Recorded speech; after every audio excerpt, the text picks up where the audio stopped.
first of all, Ray, thank you for your leadership and for your commitment to the community and this organization, and Dr. Fine to you as well.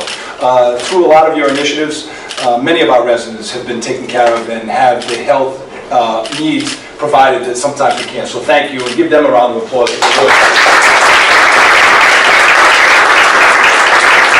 I want to recognize and thank Mayor Dioser.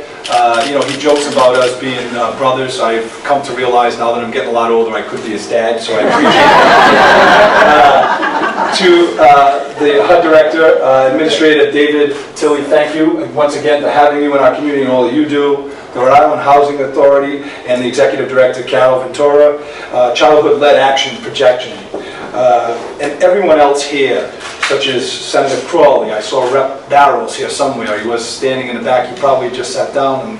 But for you and your leadership, we also want to recognize Rhode Island Department of Health, BivCap, LISC, and I recognize Jim Gore from the Pawtucket Housing Authority. Thank you for your partnership, because this truly can't be done without your integrating into our communities. And most importantly, Senator, thank you for you are a true champion and have been on the lead poisoning prevention in our community. Just last October, Senator Reed came to Gallagher Court alongside the Pawtucket Housing Authority to announce $1 million in funding from the Appropriations Subcommittee on Transportation, Housing, and Urban Development, the HUD. We thank you. Once again, you stepped up in your communities that you represent. Please, let's give him a round of applause for all that he did.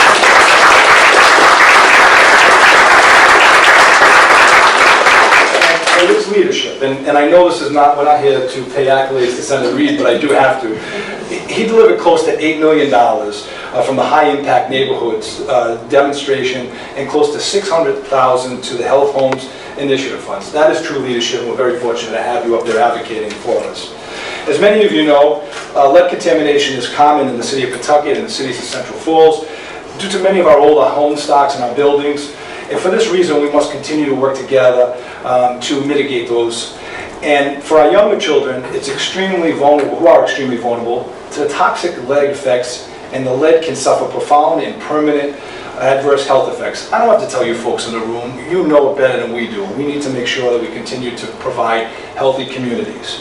The city continues to do its part and the best that it can to ensure that we mitigate lead safety hazards. The city committed $100,000 last year to help the lead abatement, and currently requires that any contractor looking to take a permit have a lead license. And that truly is, while it sounds very minor, it is very major.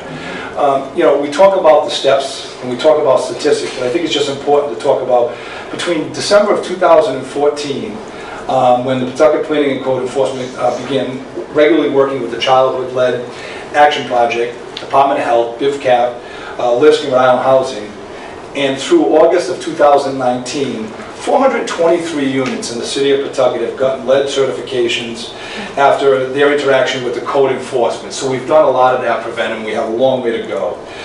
With that, we're committed to working together to continue the success. And again, we all know how important it is. And again, thank you, Senator, for all of your leadership and your commitment to our community. Thank you.